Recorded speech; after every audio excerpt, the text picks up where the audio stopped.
They threw her out like trash. On her sister's wedding day, 60 hours without sleep, hands bleeding into buttercream, a 5-tier masterpiece that would make grown men weep. And when the applause came, her sister took the bow. When the guests raised their glasses, her father handed Lena an eviction notice in front of everyone, like she was dirt under his shoe. But here's the thing about invisible daughters. When they finally break, they don't just walk away. They burn the whole damn house down. Stick around, you're going to want to see how this ends. Drop a comment with your city. Let's see how far Lena's story travels. And hit that like button. Trust me, you won't regret it. The kitchen smelled like vanilla and exhaustion. Lena's hands moved on autopilot, piping delicate roses onto the 5th tier of the wedding cake. Her fingers trembled, not from nerves, but from the kind of fatigue that makes your bones feel hollow. 60 hours. No sleep. Just her, 4 industrial ovens, and the endless grinding pressure of making something perfect for people who would never see her standing behind it. She stepped back, squinting under the fluorescent lights. The cake was ridiculous. 7 feet tall, 5 tiers of champagne-flavored sponge with raspberry filling, wrapped in fondant so smooth it looked like porcelain. Hand-sculpted sugar flowers cascaded down one side, each petal dusted with edible gold. It was the kind of cake that belonged in magazines, the kind that made brides cry and photographers scramble for the best angle. It was also the kind of cake that would have cost $30,000 anywhere else. Her sister was getting it for free. "Lena!" The voice cut through the quiet like a knife. Lena didn't flinch. She'd learned not to, but her jaw tightened as her mother swept into the kitchen, already dressed for the wedding in a pale blue gown that probably cost more than Lena had seen in the last 6 months. "Is it done?" Her mother didn't look at her. She looked at the cake, circling it like a shark, inspecting every detail with the kind of scrutiny she reserved for things that mattered. "The Ashfords will be here in 3 hours. If this isn't perfect, it's perfect." Lena's voice came out flat. She was too tired to put any feeling into it. Her mother's eyes narrowed. "Don't use that tone with me." Lena didn't respond. She turned back to the counter, reaching for the box of ribbon she'd hand-dyed to match the bridesmaids' dresses. Her mother hovered for another moment, radiating disapproval, then swept back out without another word. The silence returned. Lena exhaled slowly, her hand shaking as she threaded the ribbon through her fingers. 3 hours. She could do this. She just had to hold on for 3 more hours, get through the ceremony, survive the reception. Then she could collapse in her room, the tiny room in the attic that her father had grudgingly let her keep after her mother insisted she contribute to the household by doing all the baking for family events. For free, of course. Family didn't charge family. Family also didn't pay rent, apparently, or acknowledge effort, or say thank you. Lena tied off the ribbon and stepped back one final time. The cake gleamed under the lights, flawless and untouchable. Just like her sister. Just like everyone else in this family. Just like Lena would never be. The Ashford estate was the kind of place that made you feel poor just by looking at it. Lena stood at the edge of the garden, half hidden behind a column, watching the guests arrive in their tailored suits and designer gowns. She didn't belong here. She was wearing a plain black dress, something she'd pulled from the back of her closet, because it was the only thing that didn't have flower stains, and her hair was pulled back in a bun that she'd barely had time to fix. She looked like the help, which, technically, she was. "There you are." Lena turned to find her sister gliding toward her, resplendent in a wedding dress that probably cost more than a car. Claudia looked perfect, as always, golden hair swept up in an intricate style, makeup flawless, diamonds glittering at her throat. She looked like a princess. She looked like someone who had never worked a day in her life. "Did you see it?" Claudia's eyes were bright, her smile wide. "Everyone's losing their minds over the cake. The photographer wants to do a whole shoot with it before we cut it." Lena forced a smile. "That's great. Mrs. Ashford actually teared up when she saw it. She said it was the most beautiful cake she'd ever seen." Claudia laughed, delighted. "I knew you could pull it off." Something twisted in Lena's chest. "You knew I could." "Of course." Claudia reached out, squeezing Lena's hand. Her grip was light, careless. "You're so talented. I'm so lucky to have you as my sister." Lucky. Lena pulled her hand back, tucking it behind her. "I should get back to the kitchen. Make sure everything's ready for... Oh, don't worry about that. The caterers have it covered. Claudia waved a hand, dismissive. You should come sit with the family. Enjoy the ceremony. Lena almost laughed. I'm fine. Suit yourself. Claudia's attention was already drifting, her eyes scanning the crowd for someone more important to talk to. She started to turn away, then paused, glancing back. Oh, and Lena? Try to smile a little. You look miserable. She floated off, trailing perfume and easy confidence. Lena stood there, rooted to the spot, her nails digging into her palms. The garden was full of people laughing, drinking champagne, celebrating a love story that had been orchestrated and funded by their father's money and their mother's social climbing. Somewhere in the crowd, a string quartet was playing. The air smelled like roses and wealth, and Lena wanted to scream. Instead, she turned and walked back toward the kitchen. What? The ceremony was unbearable. Lena watched from the back, standing near the service entrance where the catering staff moved in and out like ghosts. Her father walked Claudia down the aisle, his chest puffed out with pride, his smile wide and self-satisfied. Her mother dabbed at her eyes with a lace handkerchief, the picture of maternal emotion. The groom, some finance guy with perfect teeth and a trust fund, looked appropriately nervous and adoring. It was a fairy tale. And Lena was the troll under the bridge.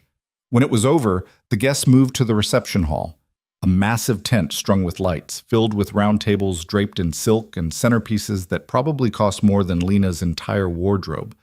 The cake sat at the center of it all, spotlighted like a work of art. Lena's work of art. She found a seat at the far edge of the room, at a table filled with distant cousins who barely acknowledged her. That was fine. She didn't want to talk to anyone anyway. She just wanted to get through this, get home, and sleep for 3 days straight. The speeches started. The best man cracked jokes. The maid of honor cried. Claudia and her new husband looked at each other like they'd invented love. And then her father stood up. Thomas Hartwell was a big man, the kind who took up space just by existing. He'd made his fortune in real estate, built an empire on the backs of people who couldn't afford to say no to him. He was respected, feared, and completely aware of both. He tapped his glass, and the room fell silent. I want to thank everyone for being here today, he began, his voice booming. Seeing my daughter marry such a fine young man is one of the proudest moments of my life. Applause. Lena stared at her water glass. Claudia has always been special, her father continued. Talented, beautiful, driven. She's everything a father could hope for. More applause. Lena's chest tightened. And of course, I have to give credit where credit is due. Her father gestured toward the cake. That masterpiece you see behind me? That's all Claudia. She spent weeks planning it, working with the best bakers in the city to bring her vision to life. Lena's head snapped up. No. She's got an incredible eye for detail, her father went on, beaming. Just look at those flowers, each one handcrafted. That's my girl. The room erupted in applause. Claudia stood, waving, soaking in the praise like sunlight. She blew a kiss toward the cake, then toward her father. Lena couldn't breathe. Weeks planning it. Best bakers in the city, her vision. 60 hours. Bleeding hands, Lena's vision. She stood abruptly, her chair scraping against the floor. A few people glanced her way, but most were still clapping, still focused on Claudia's radiant smile. Lena pushed through the crowd, her pulse pounding in her ears, her vision blurring at the edges. She made it to the hallway outside the tent before her knees gave out. She was still sitting on the floor, back against the wall, when her father found her. Lena. His voice was sharp. What the hell are you doing out here? She looked up at him, and for a moment she almost told him, almost said, that was my cake.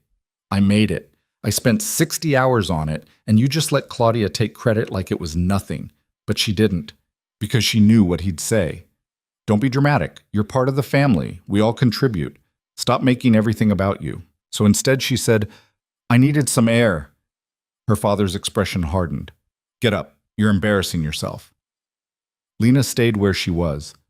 I'm fine here. I said, get up. Something in her snapped. No.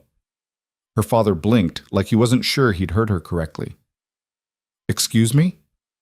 I said no. Lena pushed herself to her feet, her legs unsteady but her voice stronger. I'm not going back in there. His face darkened. You're going to walk back into that reception, sit down, and stop acting like the child. Or what? The words came out before she could stop them. You'll kick me out. Oh, wait, you're already doing that. His jaw tightened. We talked about this. You talked. I listened, like always. Lena's voice cracked, but she didn't stop. You told me I had 2 weeks to find a new place. You handed me an eviction notice like I'm some tenant you're tired of dealing with. You're 26 years old, Lena. You should have your own place by now. I've been working for you for free for the last 3 years. The words exploded out of her. Every family event, every dinner party, every wedding. I've made every single dessert, every cake, every centerpiece. I've saved you thousands of dollars, and you've never paid me a cent. You had a roof over your head. I had a room in the attic that you gave me because Mom didn't want me underfoot. Lena was shaking now, years of buried rage clawing its way to the surface. I had a family that treats me like I'm invisible unless they need something. And now you're throwing me out because I'm not useful enough anymore. Her father's face was stone. You're being dramatic. I made that cake. Her voice dropped, cold and steady. I spent 60 hours making that cake. I didn't sleep. I didn't eat. I poured everything I had into it, and you stood up in front of everyone and gave Claudia the credit. Claudia's the bride.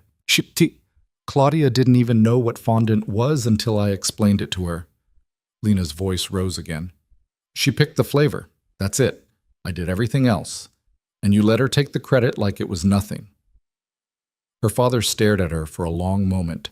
Then he reached into his jacket pocket and pulled out an envelope. Here. He held it out to her. Since you're so concerned about fairness. Lena took it, her hands numb. She opened the envelope.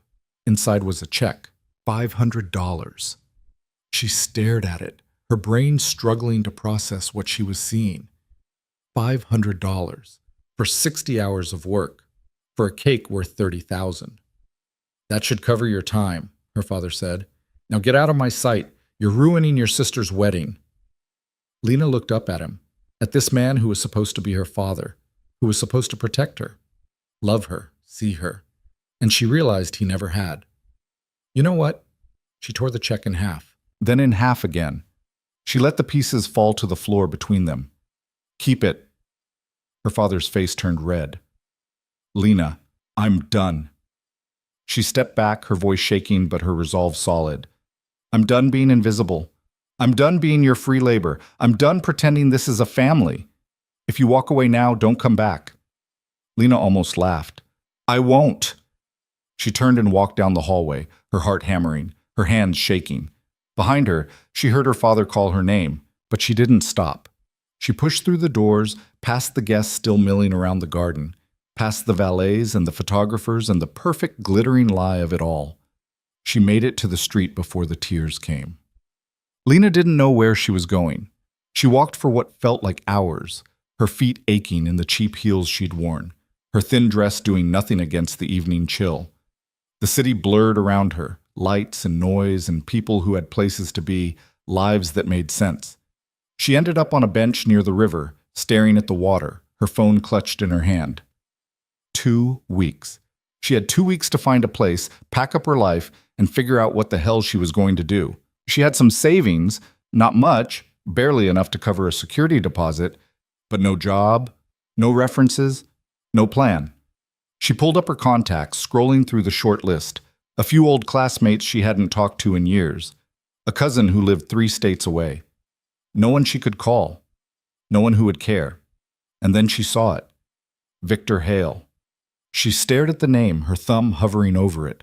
She'd met him exactly once, 6 months ago, at some charity gala her father had dragged her to. She'd been serving drinks, because of course she had, and he'd been standing at the bar, watching the room with the kind of detached amusement that came from knowing you were the most dangerous person in it.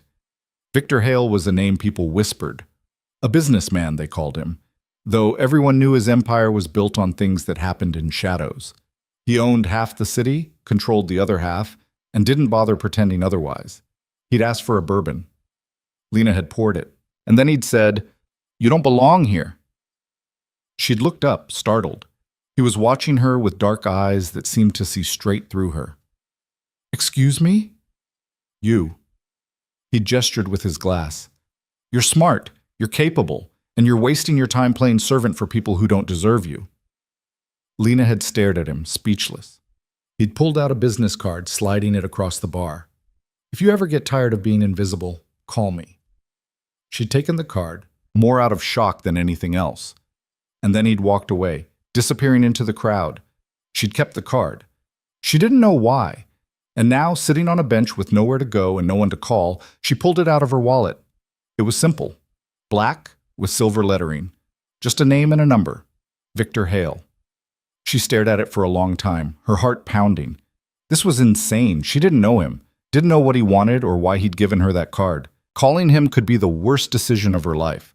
But then again, what did she have to lose? Her hands shook as she dialed the number. It rang once, twice. On the third ring, he picked up. Lena Hartwell. His voice was low, smooth, faintly amused. I was wondering when you'd call. She opened her mouth, but no sound came out. Her throat was tight, her chest heaving. Where are you? He asked. She swallowed hard. I don't know. By the river. Stay there. His tone shifted. All business now. I'll come to you. You don't have to. I said stay there. He hung up. Lena sat there, clutching the phone, her mind spinning. What the hell had she just done? 20 minutes later, a black car pulled up to the curb. Lena stood slowly, her legs stiff, as the back door opened and Victor Hale stepped out. He looked exactly as she remembered. Tall, broad-shouldered, dressed in a dark suit that probably cost more than her entire life. His hair was black, streaked with silver at the temples, and his eyes were sharp, assessing. He looked at her for a long moment, taking in her tear-streaked face, her rumpled dress, the exhaustion radiating off her in waves. Get in the car, he said. Lena hesitated. You called me because you had nowhere else to go. His voice was calm, matter of fact. So get in the car, and we'll figure out what comes next.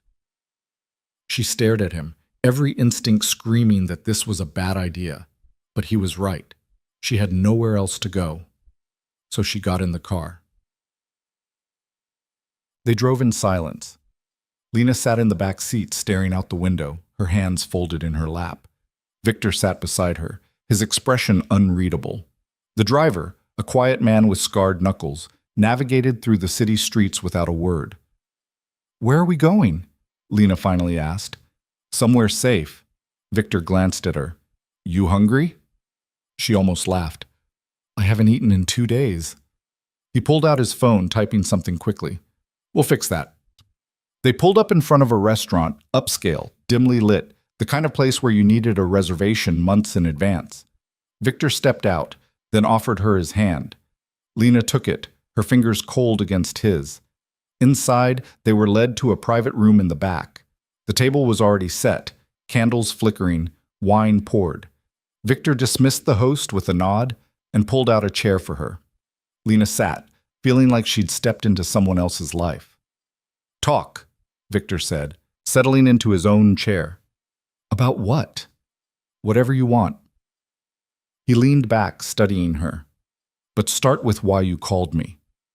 Lena exhaled slowly, and then, haltingly at first, she told him about the cake, about her father's speech, about the eviction notice and the torn check and the years of being invisible. Victor listened without interrupting. When she finished, he was quiet for a long moment. Your father's a fool, he said finally. Lena blinked. What? He had someone talented, loyal, and willing to work herself to death for him, and he threw her away. Victor's eyes were dark. That's not just cruel, it's stupid. Something in Lena's chest loosened. I don't know what to do now. What do you want to do? She stared at him. No one had ever asked her that before. Her voice caught. I want to build something that's mine, something they can't take credit for, something that proves I'm not nothing. Victor smiled. A slow, dangerous smile. Then let's build it. I don't have money. I don't have a space. I don't even have a place to live. I do. He leaned forward. I'll back you, give you the capital, The space, whatever you need, you build your business, make it successful, show everyone who underestimated you exactly what they lost. Lena's heart was racing. Why would you do that? Because I see potential where others see problems. His gaze held hers. And because I hate seeing talent wasted on people who don't deserve it. What's the catch? No catch. Victor's smile widened. Just a partnership. You build the business, I provide the resources. We split the profits. And when your family comes crawling back, and they will, you get to watch them beg. Lena stared at him, her mind spinning. This was crazy, reckless, possibly the worst decision she'd ever make. But it was also the first time in her life someone had looked at her and seen something worth investing in. Okay, she whispered. Victor raised his glass. To new beginnings. Lena picked up hers, her hands shaking. To new beginnings. They clinked glasses. And somewhere across the city, in a tent full of people who'd never seen her, Lena Hartwell's old life continued without her. But she didn't care, because for the first time in 26 years, she was about to become visible. They drank to new beginnings, but Lena barely tasted the wine. Her mind was spinning, caught between the wreckage of her old life and the terrifying possibility of what Victor was offering. I don't understand, she said finally, setting down her glass. Why me? You could back anyone. Someone with experience, connections, actual business plan. All I have is talent. Victor cut her off. And hunger. Those are the only things that matter. That's not enough. It's everything. He leaned forward, his eyes intense. I've watched a lot of people fail, Lena. You want to know why? Because they had everything handed to them. They never learn to fight. They fold the first time something goes wrong. He paused. You've been fighting your whole life. That doesn't go away just because you finally have resources. Lena looked down at her hands, still flour-stained under the nails despite washing them twice. What if I mess this up? Then you mess it up. Victor's voice was matter-of-fact. And we figure it out and try again. That's how this works. You make it sound simple. It's not simple. It's hard as hell. But simple and easy aren't the same thing. He signaled for the waiter, who appeared instantly with menus. Now eat something before you pass out. We've got work to do. The food came. Expensive, perfectly plated things that Lena normally would have been too intimidated to touch. But she was starving, and Victor was right. She needed to eat. Between bites, they talked. Victor asked questions, what kind of business she wanted, what her vision was, what scared her most. Lena answered haltingly at first, then with more confidence as the food settled in her stomach and the initial shock wore off. I want a bakery, she said. But not like the big commercial ones. Something small, personal, where people come because they know the work is good, not because it's cheap or convenient. Specialty work, Victor said, nodding. High-end clientele, wedding cakes, custom orders, things that matter to people. Lena's voice grew stronger. I'm good at that. Making something beautiful that marks a moment in someone's life. You are good at that. Victor pulled out his phone, typing something. I know a property, good location, reasonable rent. It's been sitting empty for 6 months. Owner owes me a favor. Victor, I can't. You're not asking me for a favor. I'm offering you an investment opportunity. He looked up from his phone. There's a difference. I put up the capital, you build the business, we split the profits. Standard partnership. Lena's head was swimming. How much are we talking about? Victor named a figure that made her stomach drop. That's insane. I can't. You can. His tone left no room for argument. And you will, because if you don't, you'll end up working for someone else, making them rich while you scrape by. I'm not going to watch that happen. Why do you care? The question burst out before she could stop it. You don't know me. We met once for 5 minutes. Why are you doing this? Victor was quiet for a long moment. When he spoke, his voice was different, softer, more personal than she'd heard it. When I was 19, I had nothing. No money, no family, no options. I was sleeping in my car trying to figure out how to eat. He stared at his wine glass. Someone took a chance on me, gave me a job when no one else would, taught me how business worked. And when I was ready, He backed my first deal. What happened to him? He died. Heart attack 10 years ago. Victor's jaw tightened. But before he did, he told me something. He said the only way to pay back what he'd done for me was to do it for someone else, to find someone with potential and give them a shot. Lena felt her throat tighten. So this is, what, paying it forward? Call it what you want. Victor met her eyes. I see something in you, Lena. Something your family was too stupid to recognize, and I'm not going to let it go to waste. The waiter came back to clear their plates. Lena sat there, feeling like she was standing on the edge of a cliff, about to jump. Okay, she said quietly. Victor raised an eyebrow. Okay? Okay, let's do this. Lena's voice was shaking, but she meant it. Let's build something. Victor's smile was slow and genuine. Good. We start tomorrow. Tomorrow. No point waiting. He pulled out a business card, scribbling an address on the back. Meet me here at 9, wear comfortable shoes.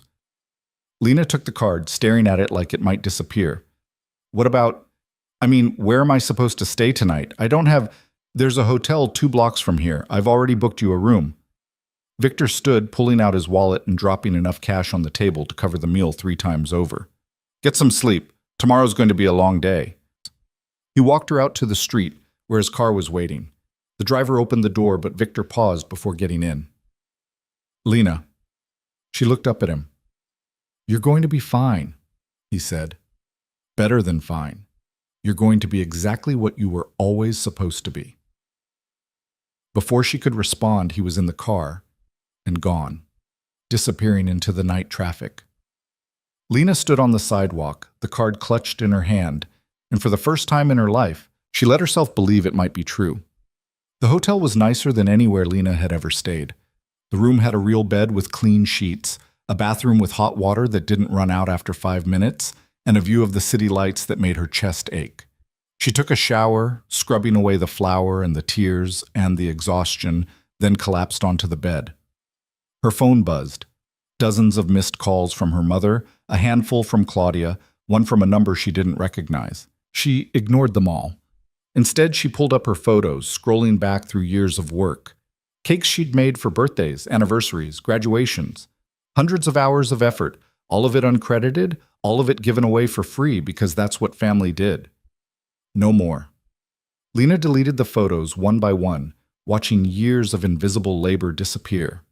It hurt, but it also felt like letting go of something that had been choking her. When she was done, she opened a new note on her phone and started writing. Business plan, budget, supply list, everything she'd need to make this work. She wrote until her eyes couldn't stay open anymore, then fell asleep with the phone still in her hand. Morning came too fast. Lena woke to sunlight streaming through the window and panic clawing at her chest. For a moment, she couldn't remember where she was, why she was here, what had happened. Then it all came flooding back. She checked the time. 8:15. She had 45 minutes. Lena threw on the same clothes from yesterday, she had nothing else, and ran a hand through her hair, trying to make it presentable. Her reflection in the mirror looked wild, uncertain. She looked like someone who'd just blown up her entire life on a gamble, which was exactly what she'd done. The address Victor had given her was in the commercial district, a 20-minute walk from the hotel. Lena arrived at 8:50, breathless and sweating despite the cool morning air. The building was small, sandwiched between a dry cleaner and a bookstore. The windows were covered with brown paper, and there was a for lease sign hanging crooked in the door. It looked terrible. A car pulled up behind her. Victor stepped out, looking annoyingly put together in dark jeans and a button-down shirt.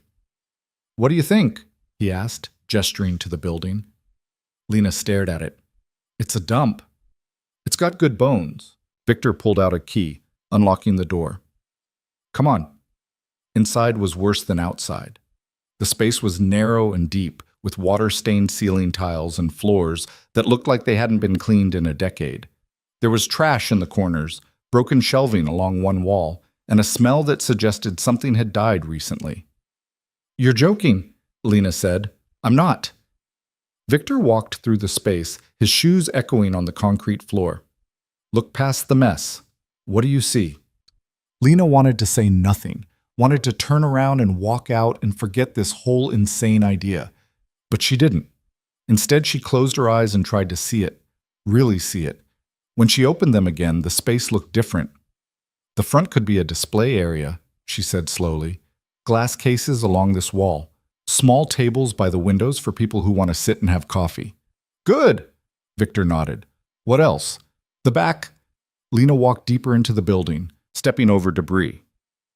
The back could be the kitchen. There's plumbing here, see? And electrical. It would need work, but it's possible. Victor was watching her with something that looked like satisfaction. The landlord's willing to do a 6-month lease with an option to renew. Rent's reasonable. And if we do the renovations ourselves, we can keep costs down. Ourselves? Lena turned to face him. You're going to help renovate? I'm going to hire people to help renovate. I'm not an idiot. Victor smiled. But yes, this is a partnership, remember? I've got a contractor who can start next week. Lena's mind was racing. How long will it take? 6 weeks? Maybe 8? Depends on what we find when we open up the walls. Victor pulled out his phone, pulling up what looked like a budget spreadsheet. I've allocated funds for equipment, renovations, initial inventory, and 3 months of operating costs. After that, you need to be breaking even or close to it. 3 months? Lena's voice cracked. That's not enough time. It's plenty of time if you're good. Victor's eyes were sharp. And you are good. You just need to start believing it. Lena looked around the filthy, broken space, trying to imagine it filled with light and the smell of fresh baking, trying to imagine herself here, building something real. I don't know if I can do this, she whispered. You can. Victor stepped closer. But you need to decide right now if you're going to try. Because if we do this, there's no half measures. You're all in or you're out. Lena thought about her father's face when he'd handed her that eviction notice, about Claudia taking credit for work that wasn't hers, about 26 years of being invisible. I'm in, she said. Victor's smile was fierce. Then let's get to work. The next 6 weeks were the hardest of Lena's life. She spent her days at the shop, watching contractors tear down walls and rebuild them, arguing with electricians about outlet placement, agonizing over paint colors and flooring materials. She spent her nights in a tiny studio apartment Victor had helped her find, sketching designs for display cases and testing recipes in a kitchen barely big enough to turn around in. Money was tight even with Victor's backing. Every decision felt massive, weighted with the knowledge that if she got it wrong, she'd be proving her father right. But she kept going. Victor showed up most days, sometimes for hours, sometimes just for a few minutes.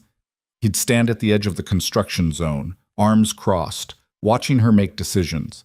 He rarely offered advice unless she asked, but when she did, it was always practical, always useful. You're thinking too small, he said one afternoon when she showed him her planned menu. You've got 20 items here, cut it in half.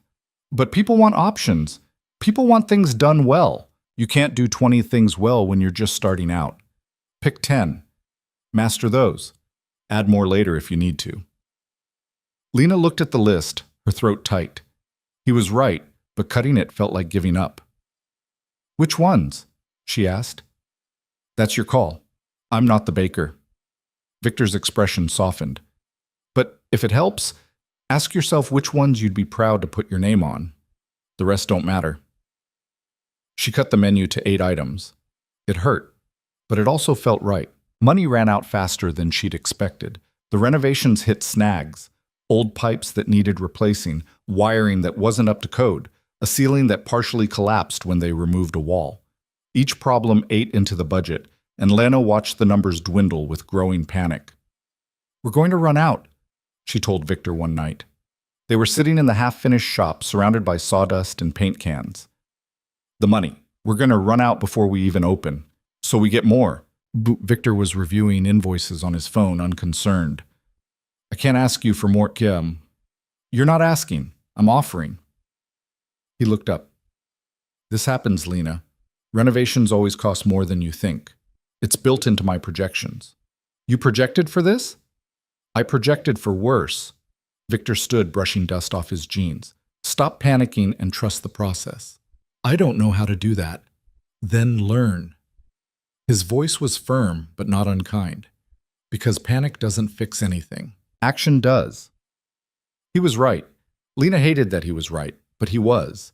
She focused on what she could control, finalized the equipment orders, hired a part-time assistant, a recent culinary school graduate named Maya, who was willing to work for cheap in exchange for experience, designed the logo and the signage and the packaging for takeaway orders. Every decision felt huge. Every choice felt like it could sink her, but slowly the shop started to take shape. The walls were painted a soft cream color. The floors were redone in warm wood. The display cases arrived, glass and chrome, exactly what Lena had envisioned. The kitchen equipment was installed piece by piece until the back room looked like a real professional workspace. And then, finally, it was done. Lena stood in the empty shop the night before the opening, looking at what she'd built. It was small, nothing like the massive bakeries in the fancy part of town, but it was hers, every inch of it. Her phone rang. Her mother. Lena answered without thinking. "You need to come home," her mother said without preamble. "Your father is willing to forgive you if you apologize." Lena felt something cold settle in her chest. "I don't want his forgiveness." "Don't be childish. You've made your point. Now come home and stop this nonsense." "This isn't nonsense." Lena's voice was steady. "This is my business. I'm opening tomorrow." Her mother laughed. It wasn't a kind sound. "You think running a bakery is going to work? You'll be bankrupt in 6 months." "Maybe." Lena looked around the shop. "But it'll be my failure, not yours." "You're being selfish." "I'm being free." Lena's voice hardened. "And I'm done with this conversation." She hung up. Her hands were shaking, but she felt lighter than she had in weeks. Victor showed up an hour later, carrying a bottle of champagne. "Thought you might need this," he said, setting it on the counter. Lena looked at him, this man who'd shown up out of nowhere and changed everything. "Thank you for all of this. Thank me when we're profitable." But he was smiling. They opened the champagne, drinking it straight from the bottle because Lena hadn't bought glasses yet. "You ready for tomorrow?" Victor asked. "No." Lena laughed, the sound edged with hysteria. "I'm terrified." "Good. Fear keeps you sharp." Victor took another drink, then passed the bottle back to her. "But for what it's worth, I think you're going to crush it." "You have a lot of faith in someone you barely know." "I know enough." Victor's eyes were serious. "I know you spent 60 hours making a cake that someone else took credit for. I know you walked away from your entire family rather than stay invisible. I know you've worked harder in the last 6 weeks than most people work in a year." He paused. "That's all I need to know." Lena felt tears prick at her eyes. "What if I let you down?" "You won't." His certainty was absolute. "But even if you did, we'd figure it out. That's what partners do." Partners. The word settled into Lena's chest, warm and solid. "I'm glad you showed up that night," she said quietly. Victor's smile was soft. "So am I." They finished the champagne sitting on the floor of the empty shop, talking about nothing and everything. When Lena finally stumbled back to her apartment at 2 in the morning, she felt something she hadn't felt in a long time. Hope. The opening was chaos. Lena had printed flyers, posted on social media, even managed to get a small write-up in a local food blog. She'd expected maybe a dozen people to show up. There were 50. The line stretched out the door by 9 a.m., and Lena and Maya scrambled to keep up. The register kept jamming. The espresso machine broke down twice. Lena burned a batch of croissants because she was too distracted by customers asking questions. But people bought things. They bought a lot of things. By noon, half the display cases were empty. By 2, they were out of almost everything. "We need to make more," Maya said, her eyes wide. "We don't have time. We have to try." Maya was already pulling out ingredients. "We can't turn people away." So they worked. Lena mixed and baked and decorated while Maya handled the front, and somehow they made it work. It wasn't perfect. Orders got mixed up. Customers had to wait longer than they should have, but no one seemed to mind. At closing time, Lena collapsed against the counter exhausted and exhilarated. "We did it," Maya said, grinning. "We did." Lena looked at the cash register, at the receipts piled beside it. "We actually did it." Victor showed up just as they were locking up. "How'd it go, he asked. Lena handed him the day's receipts without a word. He scanned them, his eyebrows rising. "This is good?" Lena's voice was tentative. "This is better than good." Victor looked up, something like pride in his eyes. "This is excellent. If you can maintain even half of this, you'll be profitable in 2 months." Lena felt tears spring to her eyes. "Really? Really?" Victor pulled her into a hug, and Lena let herself collapse against him, shaking with relief and exhaustion. "Thank you," she whispered into his shirt. "You did this." His voice was firm. "Not me. You." Lena pulled back, wiping at her eyes. "We did this." Victor smiled. "Yeah, we did." The first week was brutal. Lena worked 16-hour days, barely sleeping, barely eating. Her hands were covered in burns and cuts. Her feet ached constantly, but the customers kept coming. Word spread. The food blogger came back and wrote a glowing review.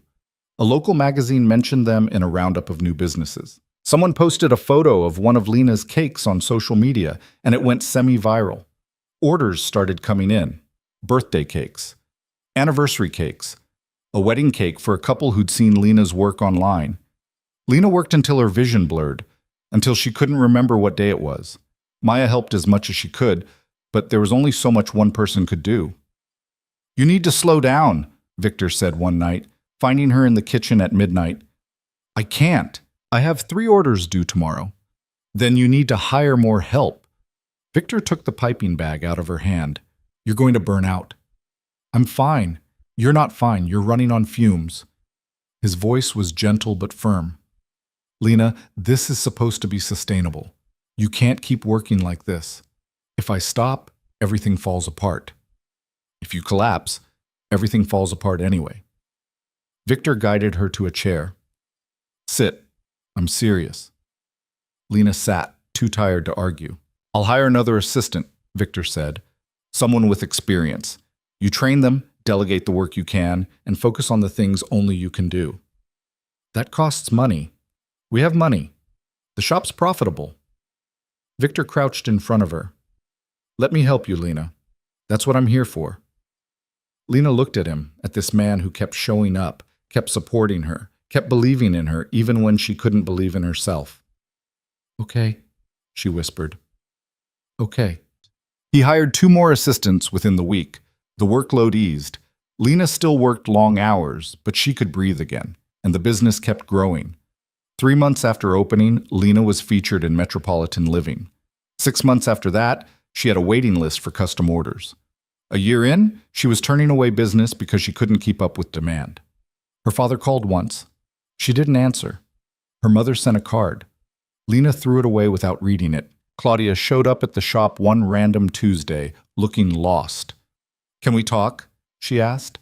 Lena wanted to say no, wanted to tell her to leave and never come back. But she didn't. 5 minutes, she said. They sat at one of the small tables by the window. Claudia looked thinner than Lena remembered, more fragile. "I'm sorry," Claudia said. "For everything, for the cake, for not defending you, for all of it." Lena didn't respond. "You were right to leave," Claudia continued, her voice breaking. "I wish I had the guts to do the same. You still can." Claudia shook her head. "It's not that simple for me." "It wasn't simple for me either." Lena's voice was cold, but I did it anyway. They sat in silence for a moment. "I'm proud of you," Claudia said quietly. "For what it's worth." Lena looked at her sister, this person who'd had everything Lena had ever wanted and felt. Nothing. No anger, no resentment, just a kind of sad distance. "Thanks," she said, "but I don't need your approval anymore." Claudia nodded, tears streaming down her face. "I know." She left after that. Lena watched her go and felt the last thread connecting her to her old life snap. She was free. That night, Victor took her to dinner, a real dinner, at a restaurant with tablecloths and wine that didn't come from a bottle with a screw cap. "What's the occasion?" Lena asked. "1 year." Victor raised his glass. "You made it."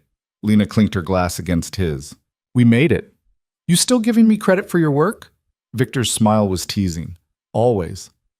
Lena took a sip of wine. "I wouldn't be here without you.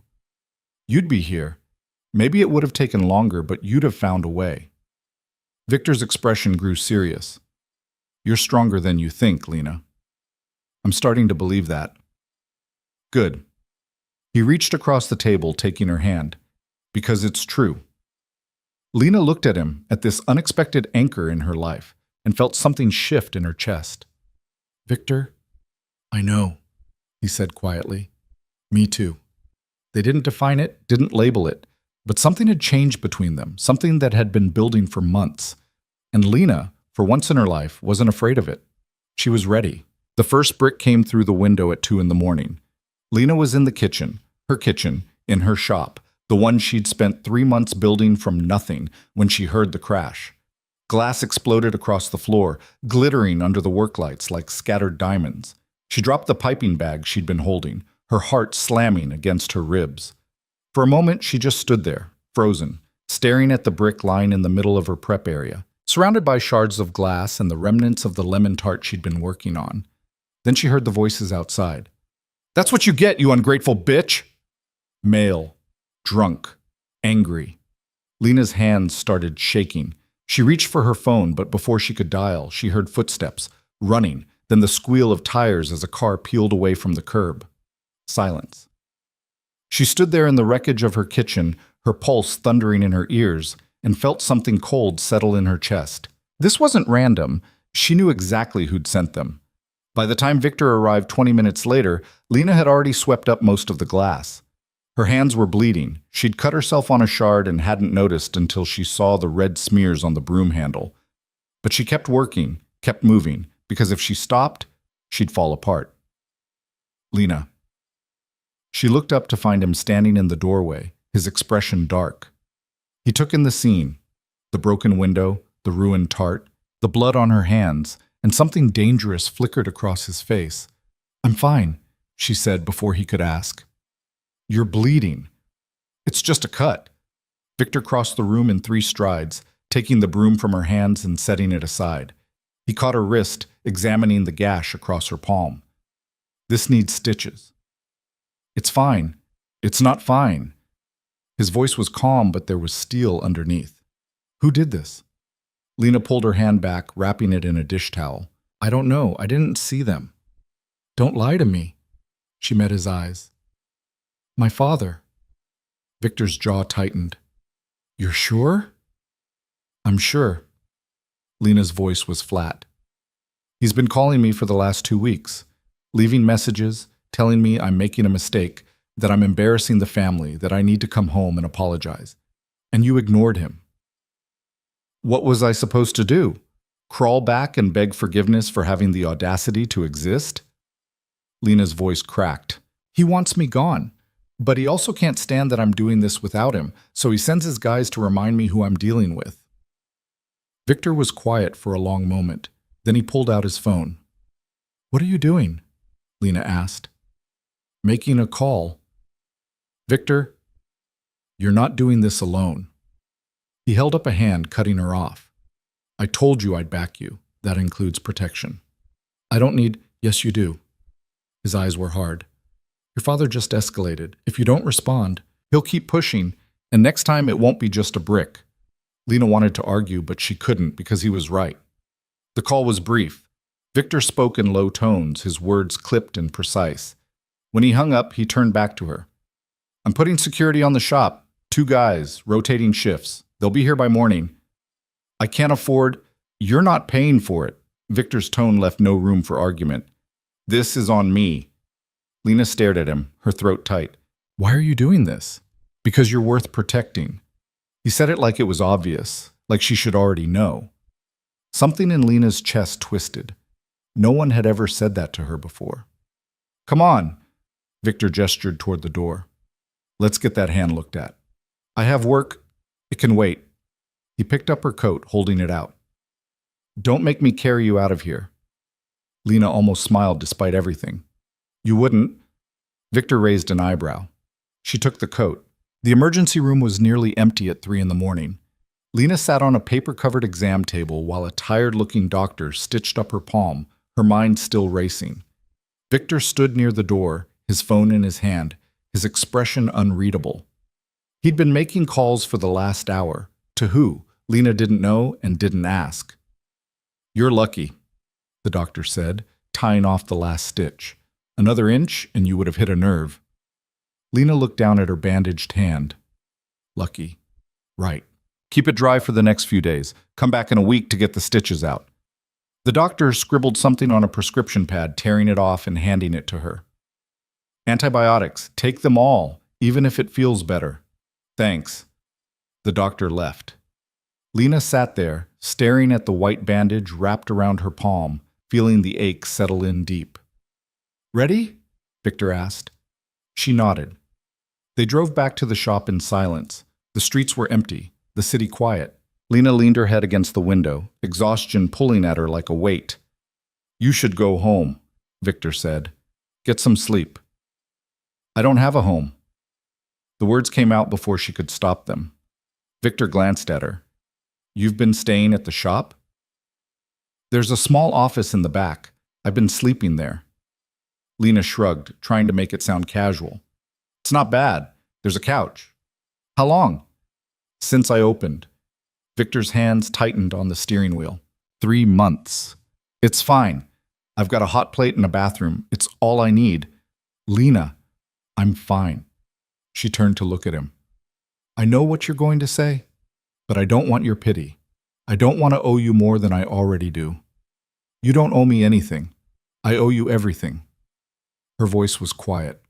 The money, the space, the equipment, I wouldn't have any of this without you. Victor pulled the car over to the curb, putting it in park. He turned to face her, his expression serious. You built this, he said. I gave you capital. You did the work. You turned a failing storefront into a business that's booked solid for the next 2 months. You did that, not me. Lena's throat tightened. It doesn't feel like enough. It is. Victor's voice was firm. And your father knows it. That's why he's trying to tear you down. Because you proved him wrong. Lena looked away, her eyes burning. He's not going to stop. Neither are you. She almost laughed. You sound pretty sure about that. I am. Victor reached over, his hand covering hers, the unbandaged one. His grip was warm, solid. You walked away from everything. You started over with nothing. You built something real. That takes strength most people don't have. Or stupidity. Same thing sometimes. He smiled just a little. But you're not stupid, Lena. You're a fighter, and fighters don't quit just because someone throws a brick. Lena looked at him, at this man who'd shown up in her life like a storm and refused to leave, and felt something shift in her chest. Something that scared her more than her father's threats ever could. Thank you, she whispered. Victor's thumb brushed across her knuckles. Don't thank me yet. This is just the beginning. By morning, there were 2 men standing outside her shop. Lena arrived just after dawn, bleary-eyed and running on 3 hours of sleep, to find them waiting. Both were big. Both looked like they could break a person in half without breaking a sweat. And both nodded at her as she approached. Miss Hartwell, the taller one said. I'm Marcus. This is Dimitri. Mr. Hale sent us. Lena glanced between them. I don't need bodyguards. Not bodyguards, Marcus said evenly. Security. We're here to make sure no one bothers you or your business. And if someone tries? Marcus smiled. It wasn't a friendly smile. They won't try twice. Lena should have been nervous. Should have questioned what kind of men Victor had sent, what they'd done before this, what they were capable of doing. But all she felt was relief. Okay, she said. Thank you. Dimitri, who hadn't spoken yet, gave her a small nod. We'll stay out of your way. They did. For the most part, they were ghosts, standing outside watching the street, blending into the background. Customers barely noticed them. But Lena felt their presence like a shield, And for the first time in weeks, she didn't flinch every time she heard a car door slam. The orders kept coming. Wedding cakes, birthday cakes, custom desserts for corporate events. Lena worked 18-hour days, her hands moving on autopilot, her mind focused on nothing but the next task, the next deadline, the next proof that she wasn't a failure. She hired an assistant, a quiet girl named Maya, who had just graduated from culinary school and was willing to work for cheap in exchange for experience. Maya was good, fast learner, steady hands, didn't ask too many questions. Lena liked her immediately. "Your dad's been calling again," Maya said one afternoon, wiping down the counter. "He left another message." Lena didn't look up from the fondant she was rolling. "Delete it." "You sure?" He sounded, I don't know, upset. "He's always upset." Lena's voice was flat. "Delete it." Maya hesitated, then nodded. "Okay." But the calls didn't stop. Neither did the messages. "You're making a fool of yourself. This won't last. Come home before you ruin everything." Lena deleted them all. But they stayed in her head, echoing, gnawing at the edges of her focus. 2 weeks after the brick incident, her mother showed up. Lena was in the front of the shop, arranging a display of cupcakes, when the bell over the door chimed. She glanced up, expecting a customer, and froze. Her mother stood in the doorway, dressed in a cream-colored suit, her hair perfectly styled, her expression carefully neutral. "Lena." Lena straightened slowly, her heart sinking. "What are you doing here?" "I came to talk." Her mother's voice was calm, measured. "May I come in?" Lena wanted to say no, wanted to tell her to leave, to go back to her perfect house and her perfect life and leave Lena alone, but she didn't. "Fine," she said, "but I'm working." Her mother stepped inside, her eyes scanning the shop, the cases full of pastries, the small tables near the window, the chalkboard menu hanging on the wall. Her expression didn't change, but Lena saw the flicker of something in her eyes. Surprise, maybe. Or disappointment. "It's, quaint," her mother said finally. Lena's jaw tightened. "What do you want?" Her mother sighed, folding her hands in front of her.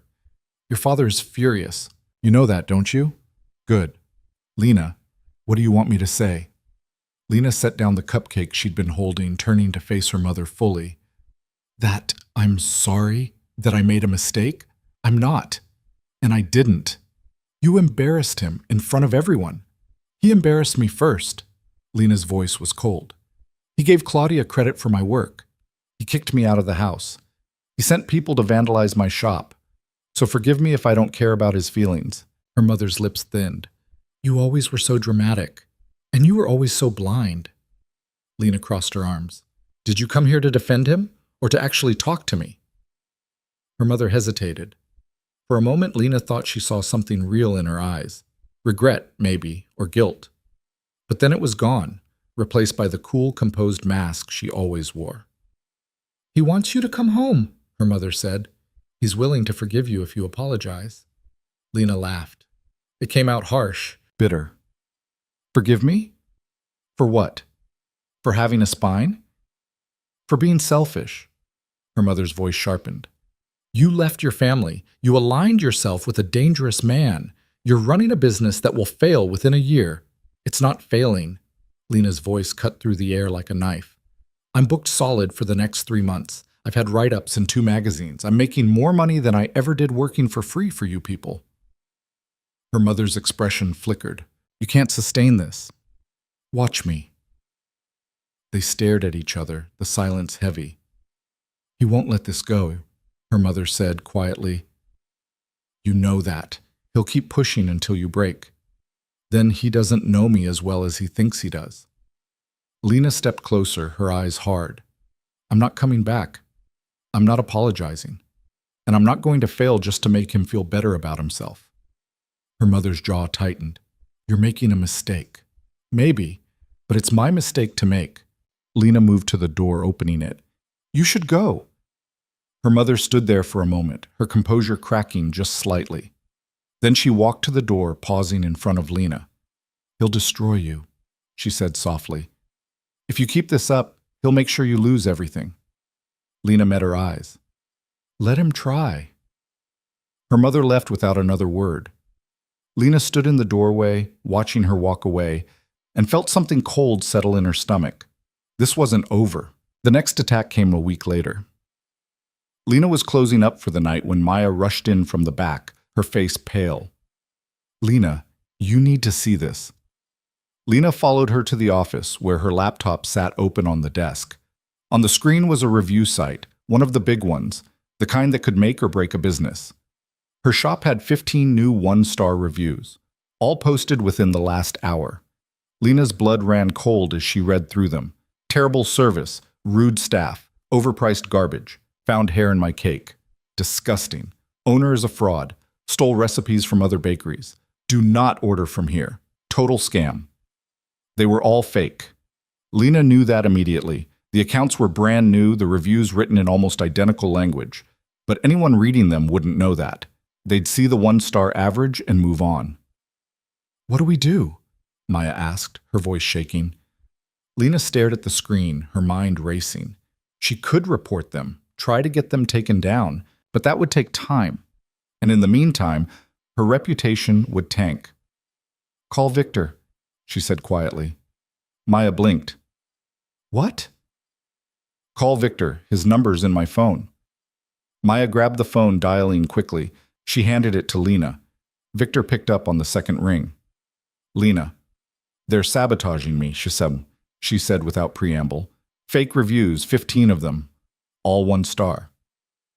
Victor was silent for a moment. Then, "Send me the link."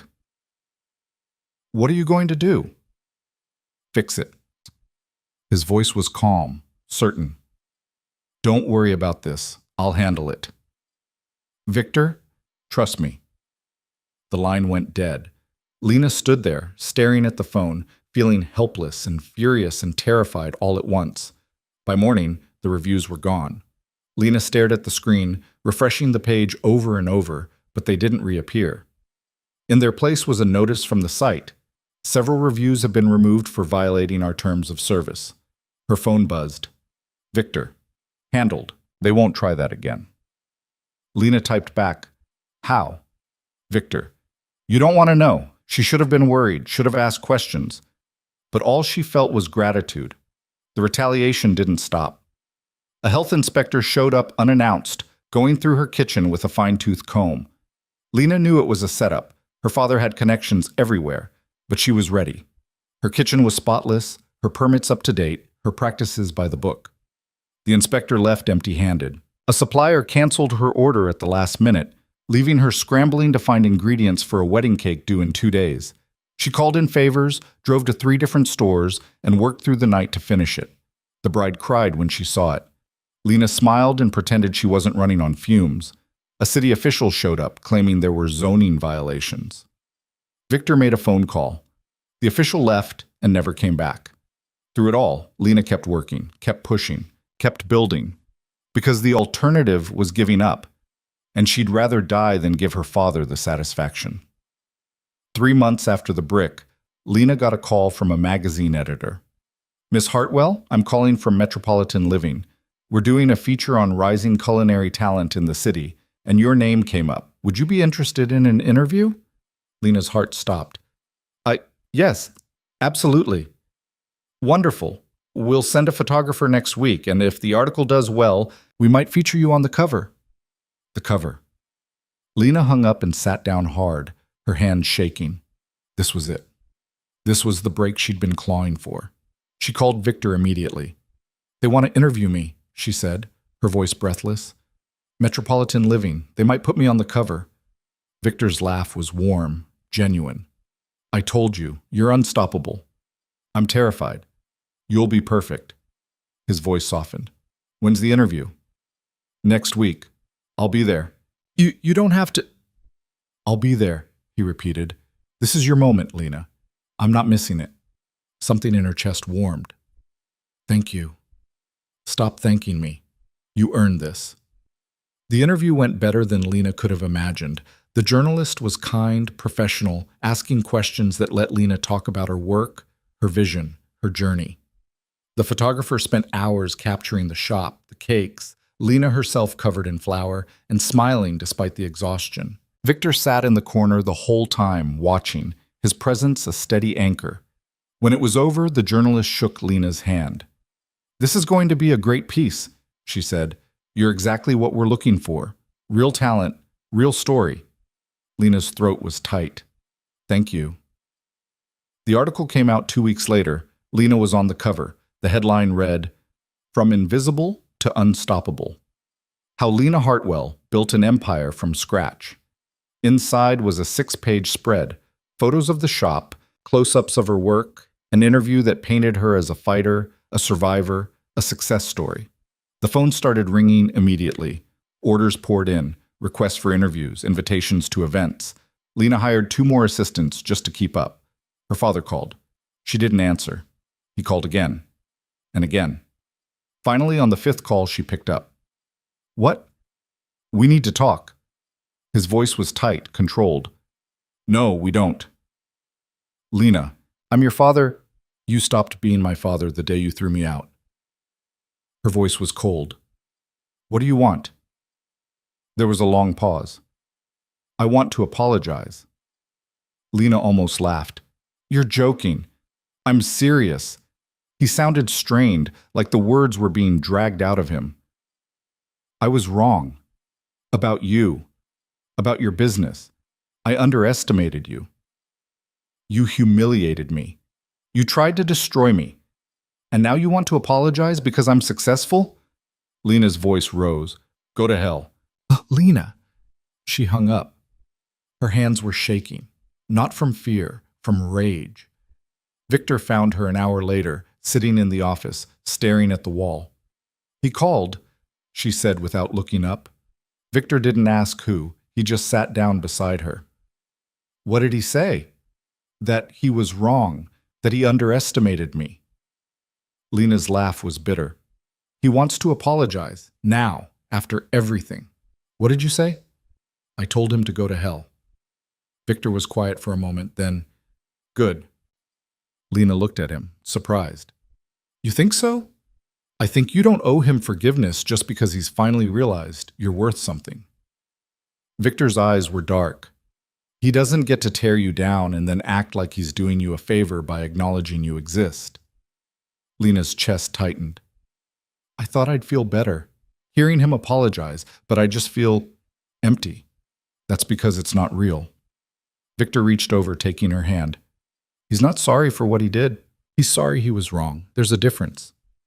Lena stared at their joined hands, her throat tight. "I don't know if I can ever forgive him." "Then don't." Victor's voice was firm. "You don't owe him that. You don't owe him anything." Lena looked up at him, at this man who'd shown her more kindness in 6 months than her family had in 26 years, and felt something crack open in her chest. "Why do you care?" she whispered. "Why do you keep showing up for me?" Victor's expression softened. "Because you're worth showing up for." The words hit her like a punch. "I don't understand you," she said, her voice breaking. "You're this powerful, terrifying person, and you're sitting here holding my hand and telling me I'm worth something. Why?" Victor was quiet for a long moment. Then he said, "Because I see you." Lena's breath caught. "I've spent my whole life invisible," she whispered. "Not to me." Victor's hand tightened around hers. "Never to me." And then, before she could think, before she could second guess, Lena leaned forward and kissed him.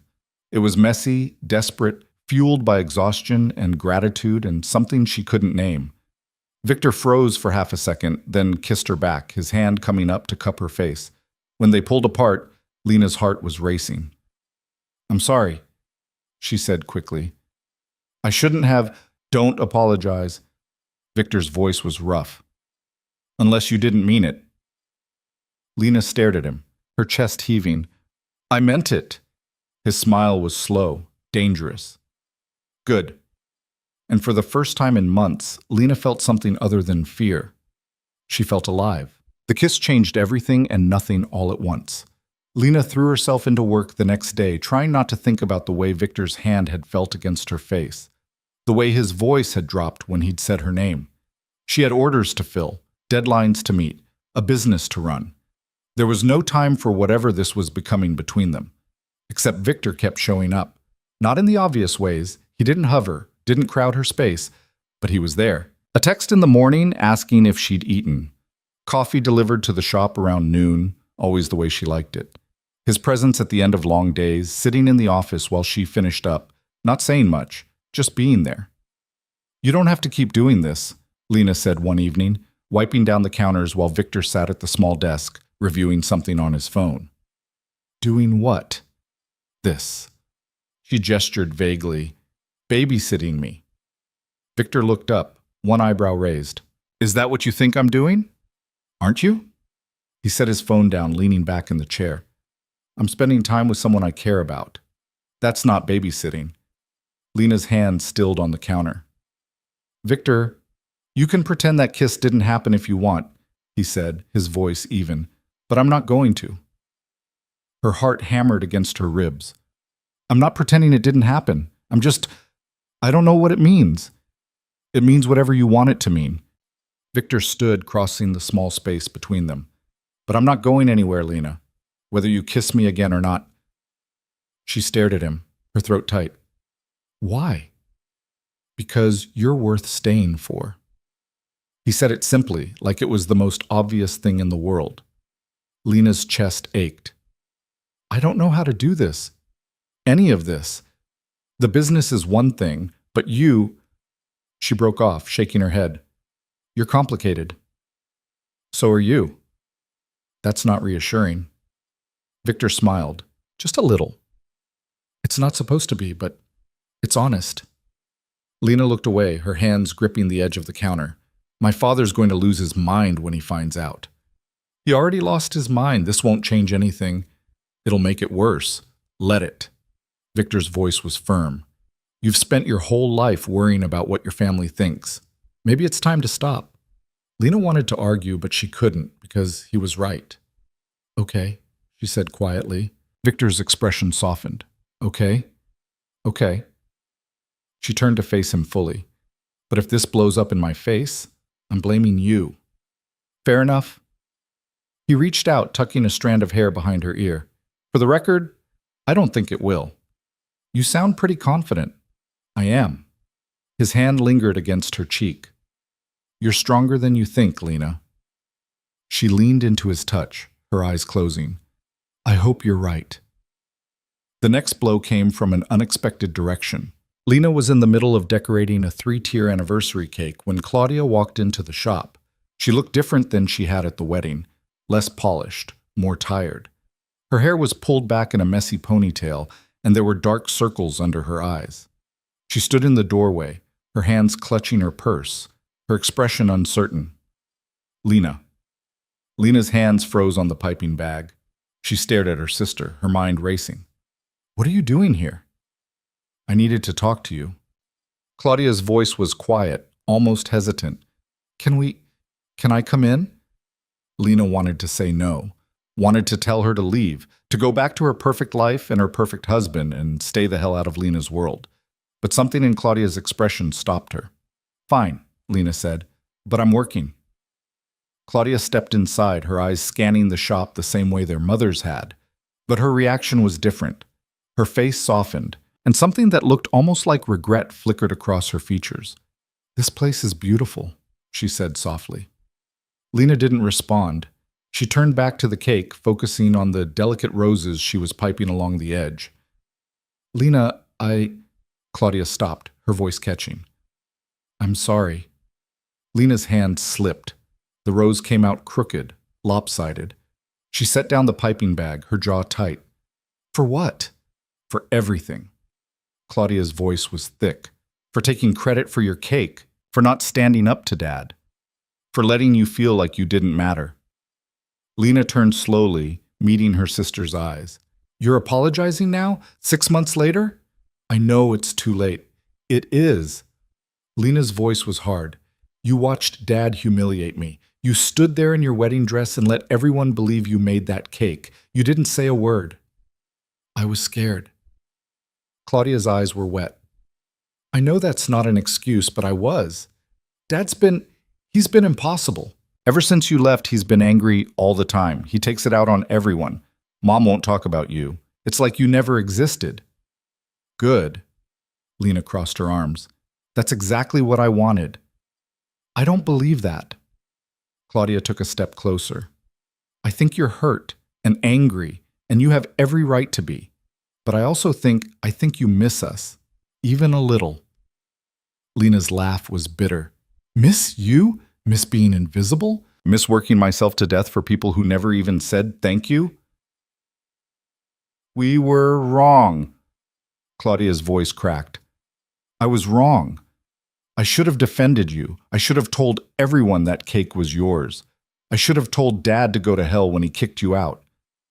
But you didn't. No. Claudia wiped at her eyes. I didn't. Because I'm a coward. Because I've spent my whole life trying to be what Dad wants, and I didn't have the guts to stand up to him. Lena stared at her sister, this person who'd always had everything handed to her, who'd never had to fight for anything, and felt something twist in her chest. Why are you really here, Claudia? Claudia's face crumpled. Because I'm miserable. The words hung in the air. Lena blinked. What? I'm miserable. Claudia's voice was barely a whisper. My marriage is falling apart. My husband is never home. Dad controls everything I do. I can't breathe without him telling me I'm doing it wrong. And I look at you, at what you've built, at how you just walked away, and I'm so jealous I can't stand it. Lena didn't know what to say. You're free, Claudia continued, her voice breaking. You're doing what you love. You're with someone who actually sees you, and I'm stuck in this perfect life that makes me want to scream. Then leave. Lena's voice was flat. If you're that unhappy, leave. It's not that simple. Yes, it is. Lena stepped closer. You just decide you're done and you walk away. That's what I did. You're braver than me. No, I'm just more desperate. Lena's voice softened slightly. I didn't have a choice, Claudia. I had nothing to lose. You have everything. I have nothing that matters. Claudia looked up, her eyes red. And I know I don't deserve your forgiveness. I know I hurt you. But I needed you to know that I'm sorry and that I'm proud of you. Lena's throat tightened. She wanted to stay angry, to hold on to the rage that had carried her through the last 6 months. But looking at her sister, this broken, lost version of the golden child, she felt it start to crack. I don't forgive you, Lena said quietly. Not yet. Maybe not ever. Claudia nodded, her face wet. I understand. But, Lena hesitated. If you want to talk, really talk, not just apologize and leave, you can come back. Claudia's eyes widened. Really? Don't make me regret it. Lena turned back to the cake. And don't tell Dad you were here. I won't. Claudia's voice was soft. Thank you, Lena. She left quietly. Lena stood there, staring at the lopsided rose, her hands shaking. She didn't know if she'd done the right thing, but for the first time she felt like maybe, just maybe, her family wasn't entirely beyond saving. The problem was, not everyone agreed. Victor showed up that evening, his expression dark. He walked into the office without knocking, his jaw tight. Your sister was here. Lena looked up from her laptop. How did you know? Marcus told me. Victor crossed his arms. What did she want? To apologize. And you believed her? Lena bristled. I didn't say I believed her. I said that's what she wanted. Lena, don't. She stood facing him. Don't tell me I'm being naive. I know what my family is, but Claudia, she's not like my father. She stood by and watched him tear you apart.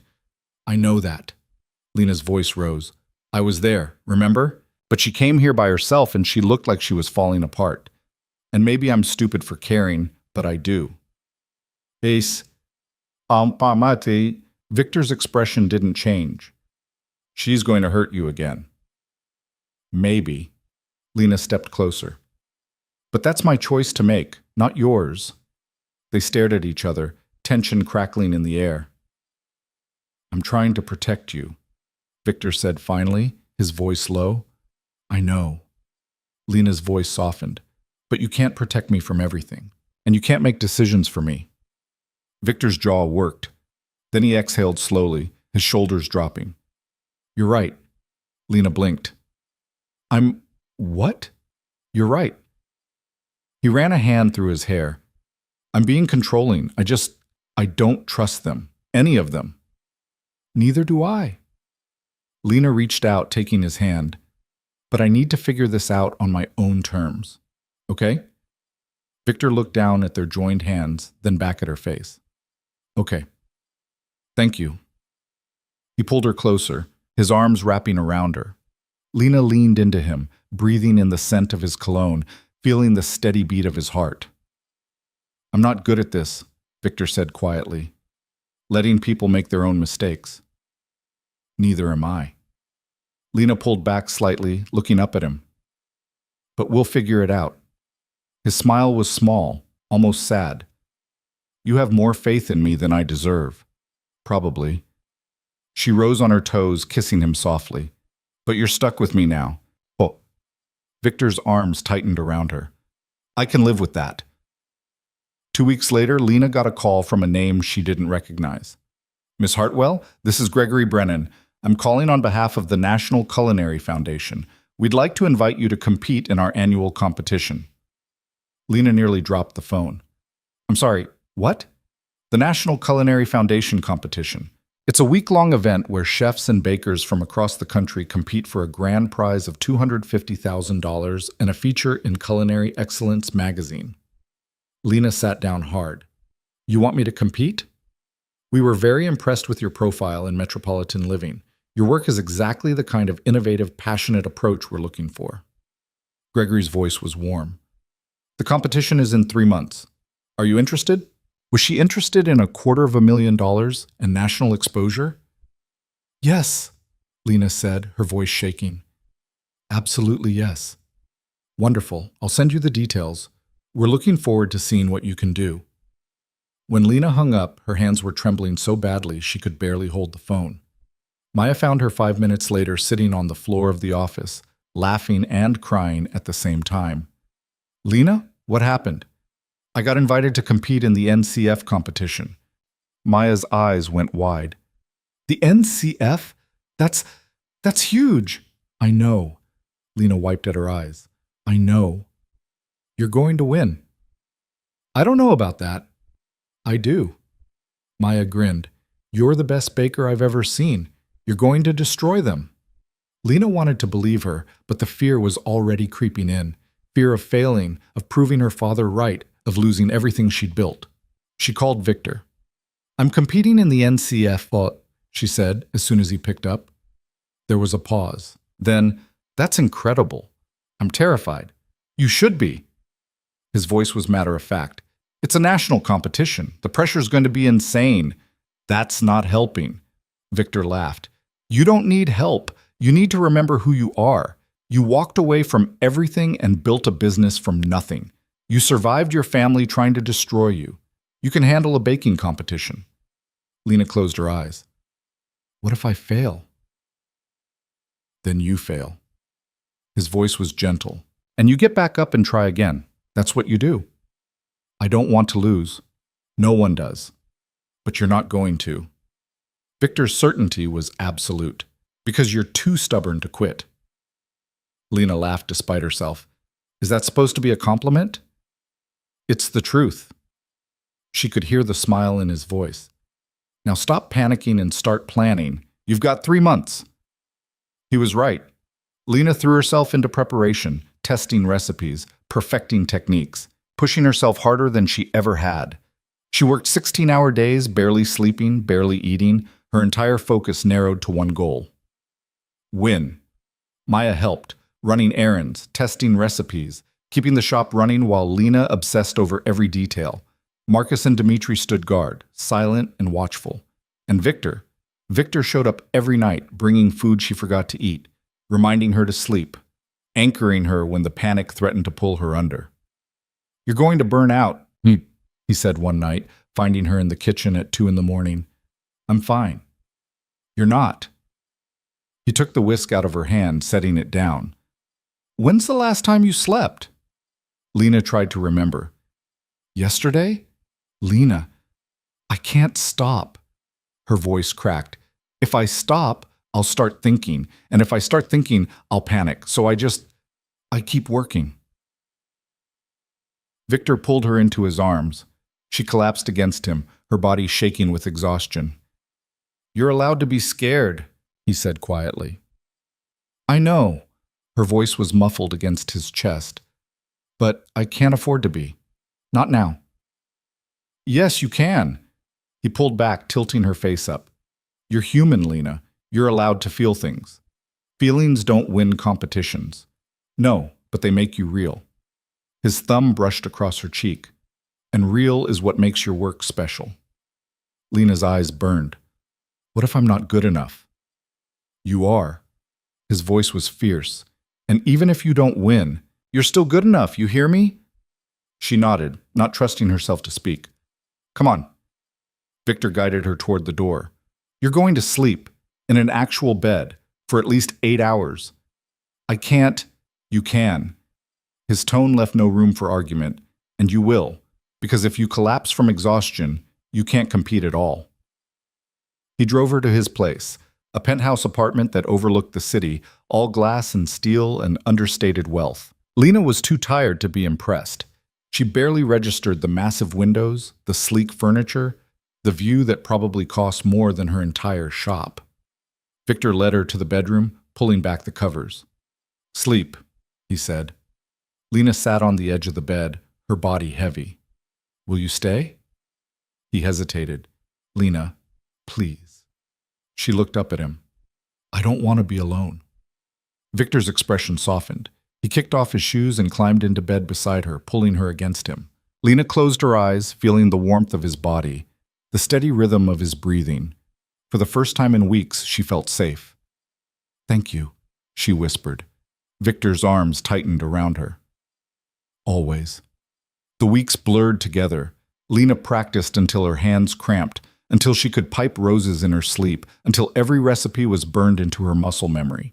She fielded questions from journalists, posed for promotional photos, tried not to think about the fact that her father was probably watching all of it. Claudia came back to the shop twice more. They didn't talk about much, just small things, surface things. But it was something, a fragile thread connecting them, thin and uncertain, but there. And then, 2 days before Lena was supposed to leave for the competition, her father showed up. She was closing up, boxing the last of the day's orders, when she heard the door open behind her. We're closed, she said without turning around. I know. Lena's blood ran cold. She turned slowly. Her father stood in the doorway, looking older than she remembered. His suit was impeccable as always, his posture straight, but there was something in his face, something tired. What do you want? Lena's voice was flat. To talk. We don't have anything to talk about. I think we do. He stepped inside, his eyes scanning the shop. You've done well for yourself. No thanks to you. Her father's jaw tightened. I deserved that. You deserve a lot worse. Lena crossed her arms. Say what you came to say and leave. He was quiet for a long moment. Then, I was wrong. Lena stared at him. What? I was wrong. About you. About your talent. About... He broke off, his voice rough. About everything. You think that fixes it? Lena's voice rose. You think showing up here and saying you were wrong makes up for what you did? No. Her father's shoulders sagged. I know it doesn't, but I needed you to hear it. Why now? Because I'm successful? Because I'm about to compete on a national stage? Lena stepped closer. Where were you 6 months ago when I was sleeping on a couch and wondering if I'd have enough money to buy flour? I didn't know it. You didn't care. The words came out like bullets. You threw me out. You tried to ruin me. And now you want forgiveness because it turns out I'm not worthless after all? Her father flinched. That's not... Yes, it is. Lena's hands were shaking. You only see me now because I proved you wrong. But I was always worth seeing. I was always talented. I was always enough. You just couldn't be bothered to notice. Lena, get out. Her voice was cold. Get out of my shop and don't come back. Her father stood there, his face pale. Then he nodded once, turned, and walked out. Lena stood there trembling, her chest heaving, and then she broke down. Victor found her 20 minutes later, sitting on the floor, her face buried in her hands. He didn't ask what happened. He just sat down beside her, pulling her into his arms. He came, Lena said, her voice muffled. I know. Marcus called me. He said he was wrong. Do you believe him? Lena was quiet for a long time. Then, I don't know. I don't know if it matters. Victor's hand moved in slow circles on her back. What do you want to do? I want to stop feeling like this. Her voice broke. I want to stop caring what he thinks. I want to just be free. You are free. Victor pulled back, tilting her face up. He doesn't control you anymore. He can't hurt you unless you let him. I know. Lena wiped at her eyes. I know that, but it still hurts. It's supposed to. His voice was gentle. He's your father. That doesn't just go away. Lena leaned against him, exhausted. I hate this. I know. Victor kissed the top of her head. But you're going to be okay. You know why? Why? Because you're the strongest person I know. He said it simply, like it was fact. And nothing, not your father, not this competition, nothing is going to break you. Lena closed her eyes, letting his words sink in. She wanted to believe him, and maybe, just maybe, she was starting to. The morning Lena left for the competition, the shop was quiet. She stood in the doorway at 5 a.m., her bags packed, her hands shaking slightly as she locked up. Maya had promised to handle things while she was gone. Marcus and Dmitri would stay posted. Everything was in place. But Lena couldn't shake the feeling that she was walking towards something that would either make her or destroy her. Victor's car pulled up to the curb, headlights cutting through the pre-dawn darkness. She walked toward it, her heart heavy and light at the same time. He got out, taking her bags without a word. His face was unreadable in the dim light. You ready? He asked. Lena looked back at the shop. Her shop, the thing she'd built with bleeding hands and sleepless nights and a stubborn refusal to disappear. No, she said honestly. But I'm going anyway. Victor's smile was small. That's all that matters. The competition was held in a massive convention center 3 states away. Lena had never seen anything like it. Hundreds of stations set up in neat rows, cameras everywhere, sponsors' banners hanging from the ceiling like battle flags. There were 50 competitors, all of them talented, all of them hungry. Lena felt like she was going to throw up. Breathe, Victor said beside her. He'd insisted on coming despite her protests. Now she was grateful he had. I don't belong here, she whispered, watching a chef with 3 Michelin stars unpack his knives like they were holy relics. Yes, you do. Victor's hand found hers. You earned this spot. Now go show them why. The first challenge was announced within an hour. Create a dessert that represents your journey as a chef. 3 hours. No restrictions. Lena's mind went blank. She stood at her station, staring at the ingredients spread before her and felt panic claw at her throat. Her journey. What journey? She'd spent most of her life invisible, making cakes for people who never saw her. What was she supposed to do with that? The clock started. Around her, competitors burst into motion. Lena's hands were frozen. And then she thought about the wedding cake, the one Claudia had taken credit for, 60 hours of work, reduced to nothing. Her hands started moving. She made a cake, small, elegant, 5 layers. But she left it imperfect. The fondant had intentional cracks, like broken porcelain. The flowers were crushed on one side, beautiful on the other. And at the base, written in delicate script, invisible no more. When time was called, Lena stepped back, her heart racing. The judges moved through the stations, tasting, critiquing, taking notes. When they reached Lena's, they stopped. Interesting, one of them said, a woman with sharp eyes and a sharper reputation. Tell us about this. Lena swallowed hard. It's about being broken and putting yourself back together. The cracks aren't flaws. They're proof you survived. The judge's expression didn't change.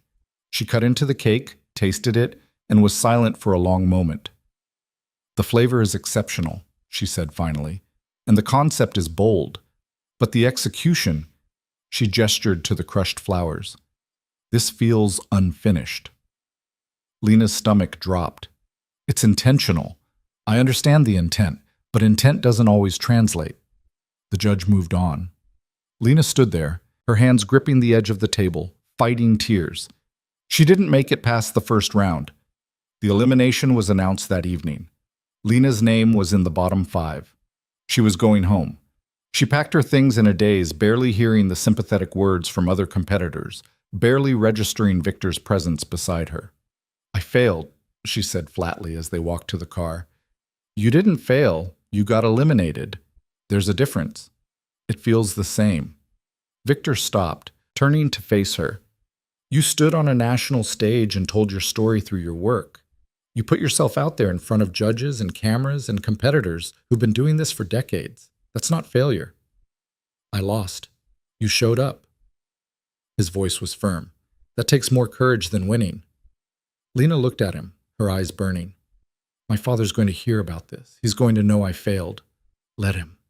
Victor's hands cupped her face. "His opinion stopped mattering the day you walked away from him. Don't give him power over you now." "I wanted to prove him wrong."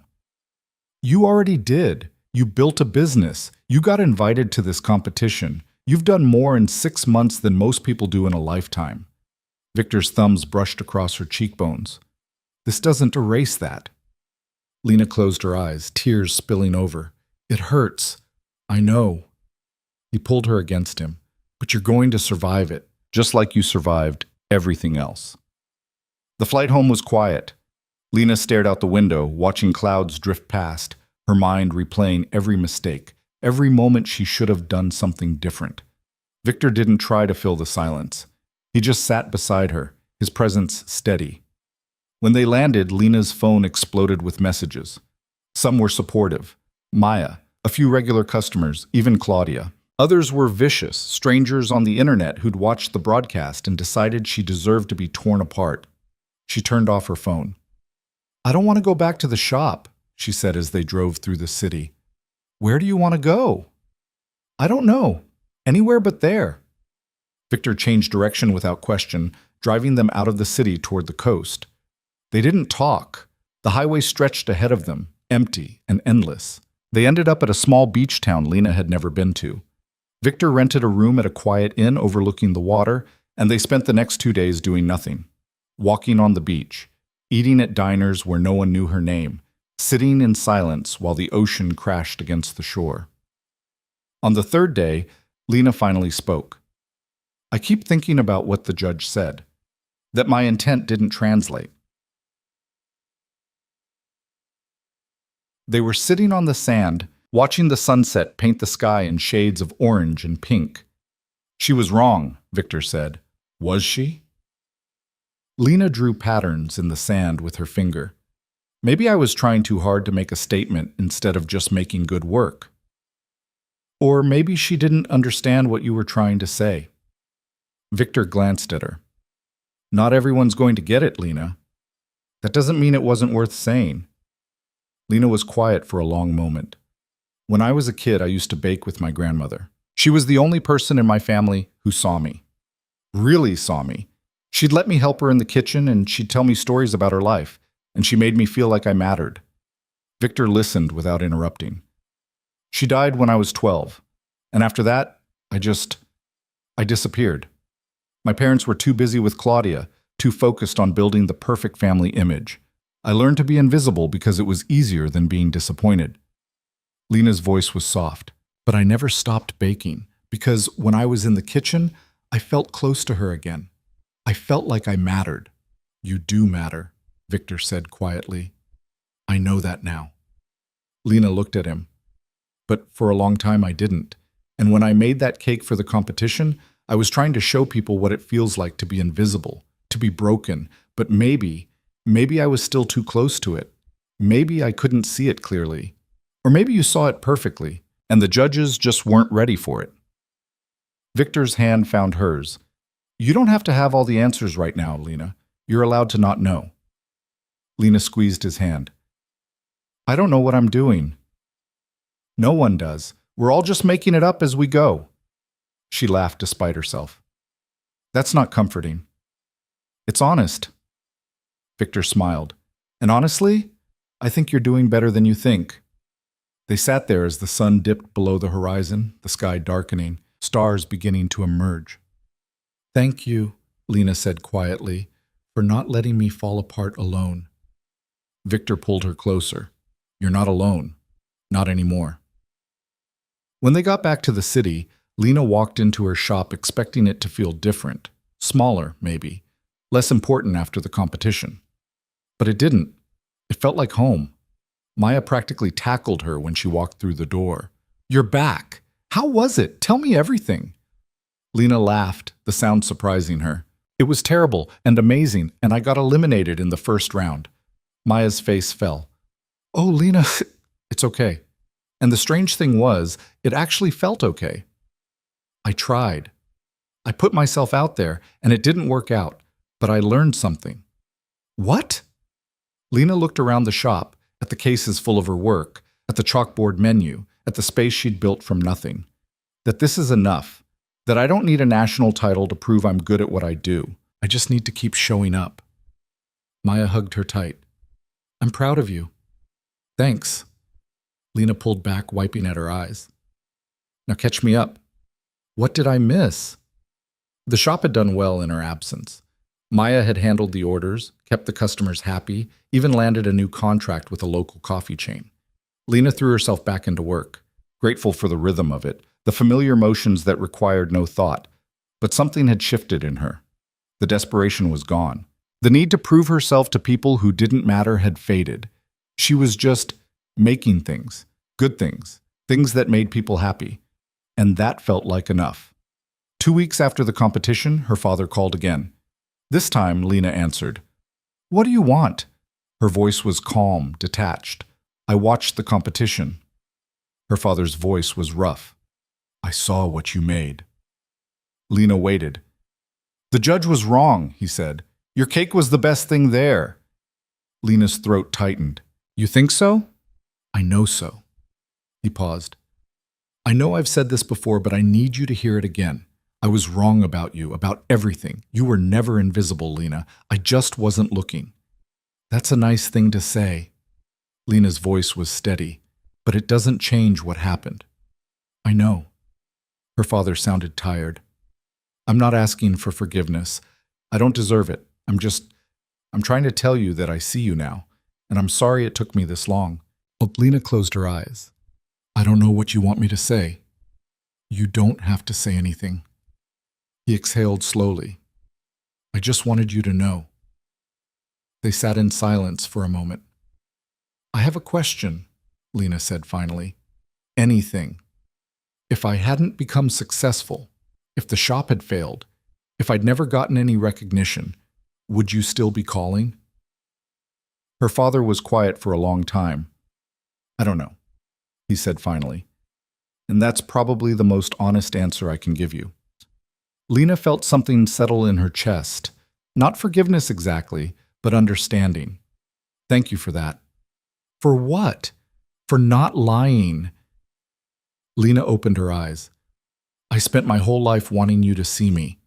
And now that you do, I realize I don't need you to anymore. I see myself, and that's enough. Her father's breath hitched.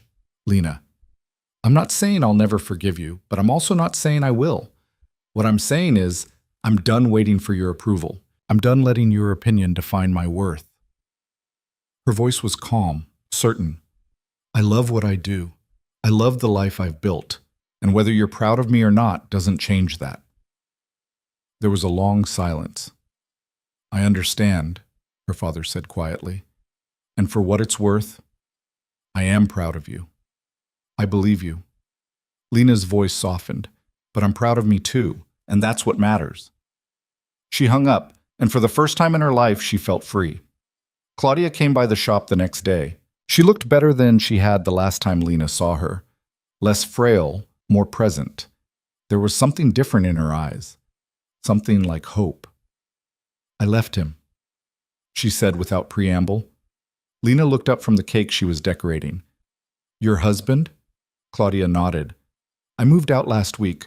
I'm staying with a friend while I figure things out. How do you feel? Terrified. Claudia laughed, but it was shaky. But also relieved, like I can finally breathe. Lena set down her piping bag. What did Dad say? He's furious. Says I'm being dramatic. Says I'm throwing away a good life. Claudia's smile was bitter. Sound familiar? Very. Lena wiped her hands on her apron. What are you going to do? I don't know yet. Claudia looked around the shop. But I thought, maybe you could teach me how to do this, how to build something that's mine. Lena studied her sister, this woman who'd had everything handed to her, who'd never had to fight for anything, who was now standing in front of her looking lost and scared and real. It's not easy, Lena said finally. I know. You're going to fail, a lot, and it's going to hurt. I know. Claudia's voice was quiet. But I want to try anyway. Lena felt something crack open in her chest. This wasn't forgiveness, not yet. But it was something. A beginning, maybe. Okay, she said. But you start at the bottom. You wash dishes, you clean floors, you earn your place here. Claudia's eyes brightened. Really? Really? Lena picked up her piping bag again. And Claudia? If you take credit for my work again, I'll throw you out myself.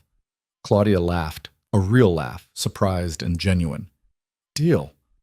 The months that followed weren't perfect. Claudia struggled. She wasn't good at taking orders, wasn't used to hard work, and she complained constantly about her aching feet and ruined manicures. But she showed up. Every day, she showed up. And slowly, grudgingly, Lena started to see glimpses of the sister she'd once known. The one who used to sneak into Lena's room at night when they were kids. The one who'd taught Lena how to braid her hair. The one who'd existed before their parents had molded her into something else. Their mother came by once. She didn't stay long, just stood in the doorway, looking at both her daughters covered in flour, and left without a word. Lena didn't chase her. The shop expanded. Lena hired 2 more assistants, bought better equipment, started taking larger orders.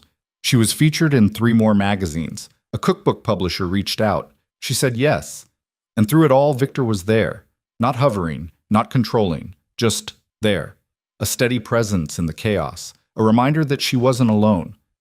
They didn't talk about what they were to each other. They didn't need to.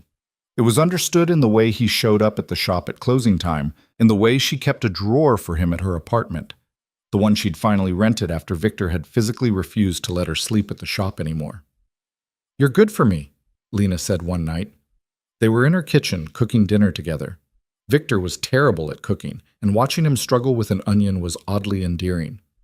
How so? He asked, frowning at the cutting board.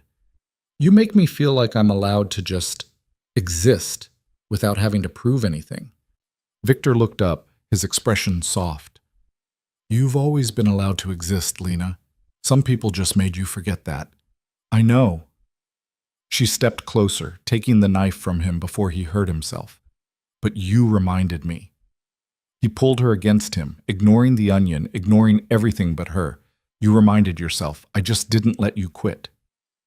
Lena kissed him, tasting the truth in his words. I love you, she said against his mouth. Victor pulled back, his eyes searching hers. You sure about that? Very sure, Lena smiled. You're stuck with me now. His laugh was warm, real. I can live with that. A year after the competition, Lena opened a second location. It was bigger, in a better neighborhood, with a full staff and custom equipment, and her name on the sign outside in letters 3 feet tall. The opening was packed. Customers, press, people who'd followed her journey from the beginning. Maya managed the original shop now, and she came to the opening with her boyfriend, beaming with pride. Claudia was there too, working the register like she'd been doing it her whole life. She wasn't perfect at it. She still got flustered when the line got long, but she was trying. And that meant something. Victor stood near the back, watching Lena move through the crowd, and she caught his eye across the room. He raised his glass in a silent toast. She smiled back. Her father didn't come, but he sent flowers with a card that read, "Proud of you. Always have been, even when I didn't show it." Lena read it once, then tucked it in a drawer. She didn't know if she believed him, didn't know if it mattered, but she kept it anyway. That night, after everyone had left and the shop was quiet, Lena stood alone in the kitchen. The space was pristine, ready for tomorrow, full of possibility. She thought about the girl she'd been a year and a half ago, the one who'd spent 60 hours making a cake for people who would never see her, the one who'd been kicked out of her family's house with nothing but a backpack and a broken heart. That girl felt like a stranger now. Lena had learned something in the time since then, something her grandmother had tried to tell her years ago, something she'd been too young to understand. You don't need permission to matter. You don't need validation from people who can't see your worth. You just need to keep showing up for yourself, keep building, keep fighting, until the noise of other people's opinions fades into background static. Being invisible wasn't the worst thing that had ever happened to her. It was the catalyst. Because when no one sees you, you're free to become whoever you want. You're not trapped by their expectations, their limitations, their narrow vision of who you should be. And Lena had become someone she was proud of. Not perfect, not polished, not the kind of success story that fit neatly into a magazine profile, but real, solid, hers. She heard footsteps behind her and turned to find Victor in the doorway.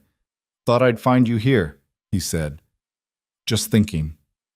Lena gestured around the kitchen. "About how far I've come." Victor crossed to her, his hands settling on her waist. "You did this. All of it." "We did this," Lena corrected. "I couldn't have done it without you." "You could have." His voice was certain. "It would have been harder, taken longer, but you would have done it." Lena leaned into him. "Maybe, but I'm glad I didn't have to." They stood there in the quiet kitchen, surrounded by the tools of her trade, the evidence of her success. "What's next?" Victor asked. Lena thought about it. There were a dozen things she could do. Expand again, write the cookbook, take on apprentices, compete in another competition. The possibilities stretched out before her, vast and terrifying and exciting. "I don't know," she said finally. "And that's okay." Victor's arms tightened around her. "Yeah, it is." Lena closed her eyes, breathing in the scent of vanilla and flour and new beginnings. She'd spent so long being invisible, being small, being scared.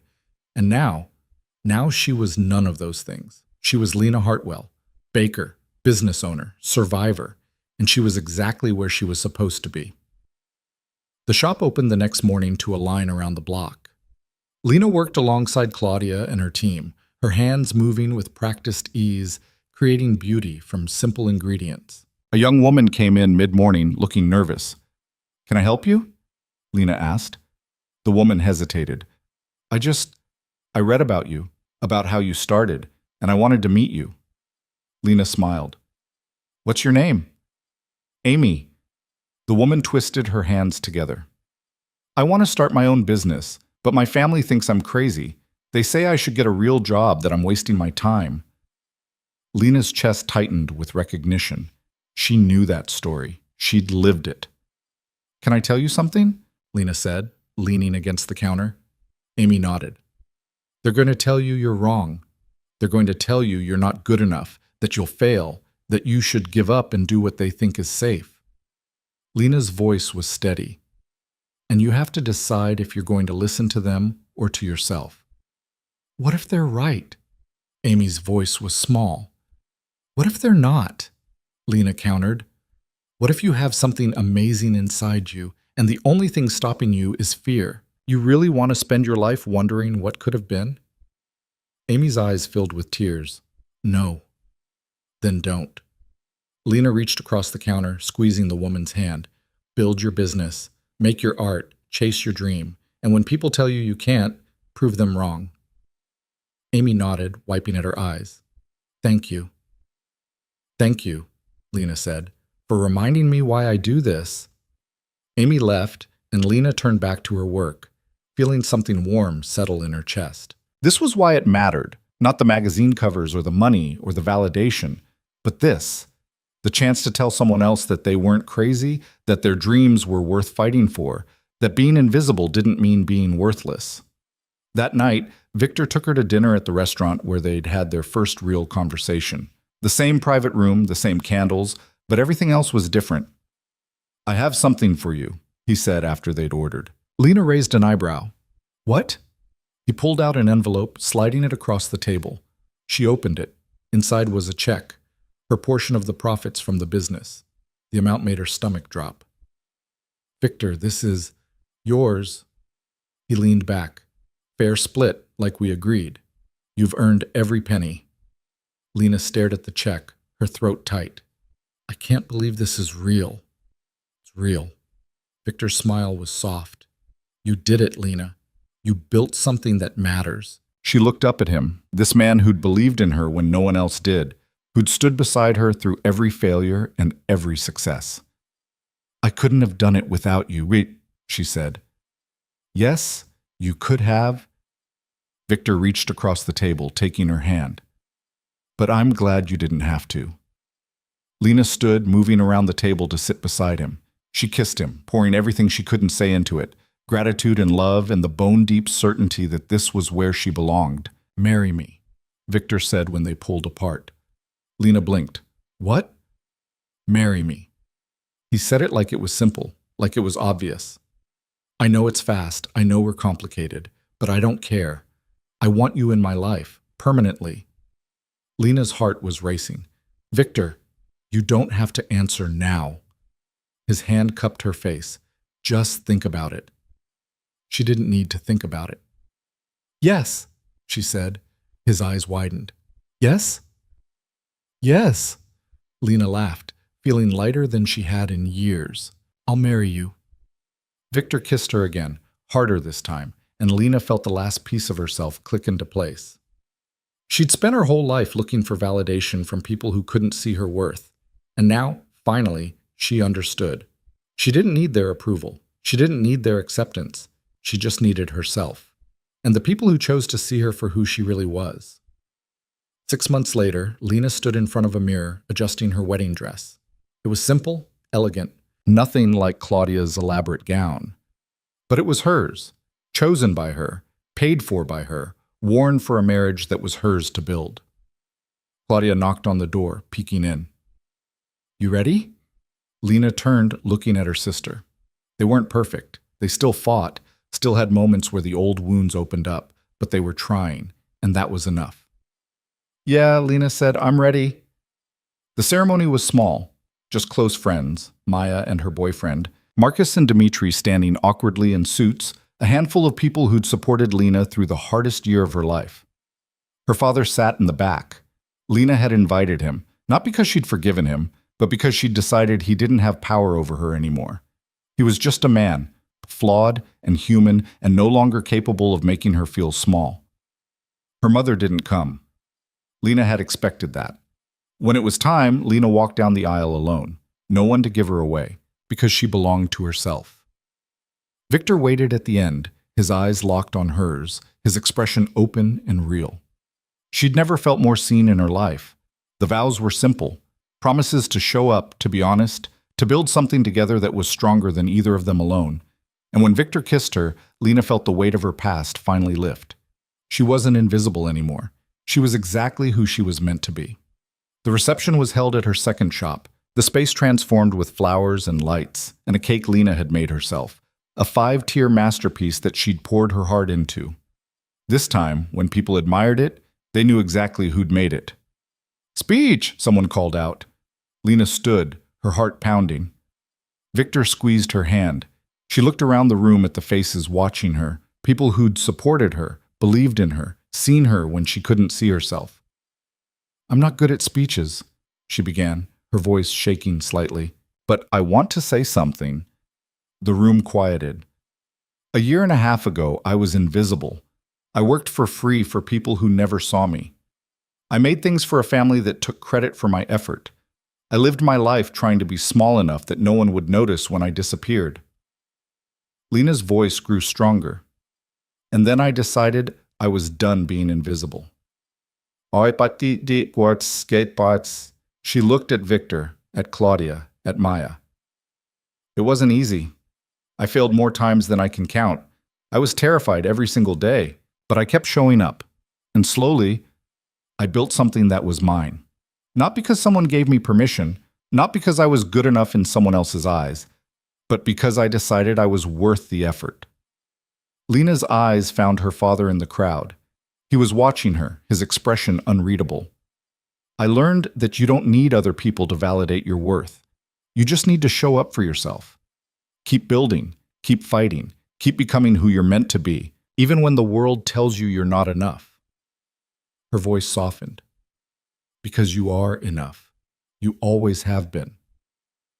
The room was silent, then someone started clapping, and then another, and then the whole room was applauding, and Lena stood there, tears streaming down her face, feeling more real than she'd ever felt in her life. Later, after the guests had left and the lights were dimmed, Lena and Victor stood alone in the empty shop. No regrets? Victor asked. Lena thought about it, about the pain and the fear and the endless grinding work, about the family she'd lost and the family she'd found, about the girl she'd been and the woman she'd become. No regrets, she said. Victor pulled her close and they swayed together in the quiet. No music, no audience, just two people who'd found each other in the middle of their own storms. I love you, Lena whispered. I love you too. Victor's voice was warm against her ear. My unstoppable wife. Lena smiled, resting her head against his chest. She'd spent so long being invisible, being small, being afraid. But she wasn't that person anymore. She was Lena Hartwell, and she'd built a life worth living, not perfect, not easy, but real. And that was everything.